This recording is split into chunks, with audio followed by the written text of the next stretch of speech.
Tumbuh dan berkembang sebagai kawasan perkotaan, memiliki proses sejarah yang panjang untuk menjadi seperti yang kita saksikan bersama saat ini. Perkembangan itu dimulai sejak akhir abad ke-17, ketika Semarang mengambil alih peran Jepara sebagai pusat perdagangan, yang memengaruhi para pedagang dari berbagai suku bangsa tertarik untuk datang ke kota ini. Kedatangan pedagang tidak sekedar bertransaksi secara ekonomi kemudian meninggalkan Semarang. Namun banyak di antara mereka yang menetap, kemudian mendirikan pemukiman yang disebut kampung. Dan satu di antaranya adalah Kampung Melayu.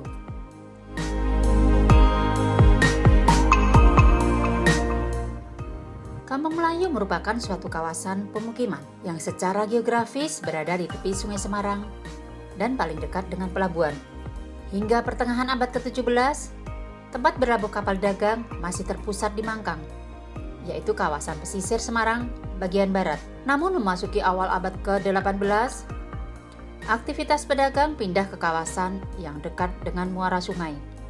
Dan tempat ini kemudian dinamakan Bum, artinya tempat berlabuh kapal dagang. Dari tempat inilah proses terbentuknya Kampung Melayu berawal.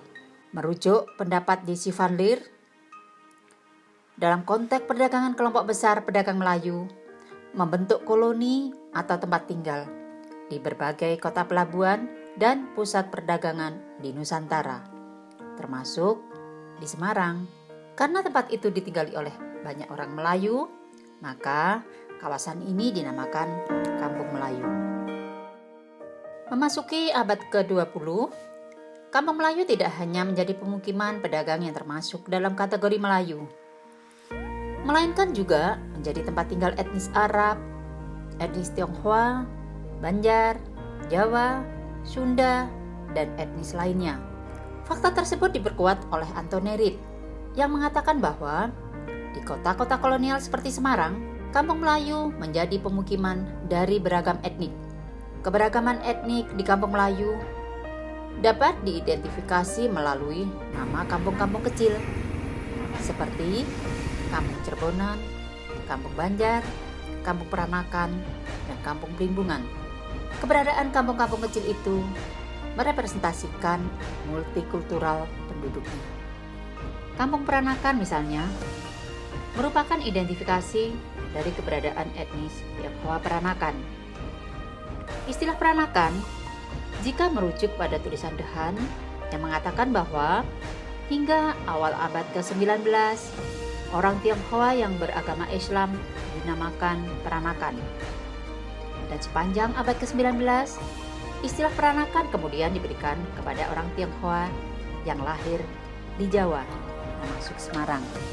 Dalam fenomena sosiokultural, istilah peranakan tidak sebatas dalam pengertian biologis, namun juga dalam makna kultural seperti berbahasa Melayu atau berbahasa Jawa. Orang Tionghoa Peranakan inilah yang menjadi bagian dari keragaman etnis di Kampung Melayu. Pemukiman komunitas etnik tersebut kemudian dinamakan Kampung Peranakan. Sejajar dengan letak Kampung Peranakan, lebih tepatnya di sebelah utaranya, kita jumpai pemukiman etnis Banjar yang diberi nama Kampung Banjar. Untuk mengetahui keberadaan etnis Banjar di kota Semarang, jika mengikuti kerangka berpikir berbagai kajian yang telah dilakukan, maka asumsi yang dapat dibangun yaitu adanya intervensi Belanda pada abad ke-19 di berbagai wilayah Nusantara telah mempengaruhi pola migrasi penduduk. Penduduk atau orang Banjar yang berprofesi sebagai pedagang tekstil, pedagang keris, atau pedagang permata telah menguasai pasar di wilayah tertentu. Demikianlah yang terjadi dengan pola inovatif migrasi orang Banjar ke kota Semarang. Mereka lebih memilih bekerja sebagai pedagang. Sementara menurut Leslie Potter, orang Banjar yang hampir semuanya beragama Islam kadang-kadang digolongkan sebagai Melayu. Tumbuhnya kampung kecil yang semakin beragam tampak melalui keberadaan Kampung Cerbonan yang terletak di sebelah utara Kampung Banjar. Terbentuknya Kampung Cerbonan yang paralel dengan Kampung Peranakan dan Kampung Banjar merepresentasi bahwa kehadiran pedagang Cirebon yang dapat dikategorikan sebagai etnis Sunda maupun etnik-etnik lainnya dari luar Semarang terus berproses sepanjang abad ke-19 hingga detik ini. Sementara etnik Arab bertempat tinggal menyebar di kawasan Kampung Melayu, Kampung Petolongan, Kampung Kauman, dan kampung-kampung lainnya di kota Semarang. Artinya, identitas etnik Arab tidak terwakili oleh nama kampung secara spesifik, sebagaimana kampung Arab yang terdapat di kota Surabaya dan Jakarta. Selain teridentifikasi melalui nama kampung, keragaman etnik yang tampak melalui bangunan yang masih berfungsi hingga saat ini. Misalnya, ruang ibadah komunitas Muslim yang disimbolkan dengan keberadaan Masjid Menara dan keberadaan kelenteng yang terletak berdekatan. Kedua simbol lintas agama tersebut sebagai representasi adanya toleransi dan keberagaman pemeluknya di kampung Melayu.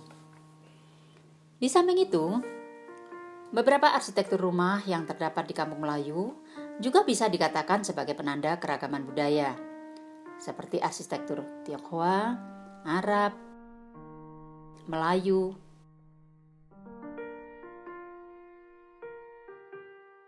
Banjar, dan Jawa. Akhirnya, sejarah ratusan tahun menunjukkan keragaman yang multikultural terbentuk dari sifat dasar kampung Melayu dan masyarakatnya yang inklusif di kota Semarang.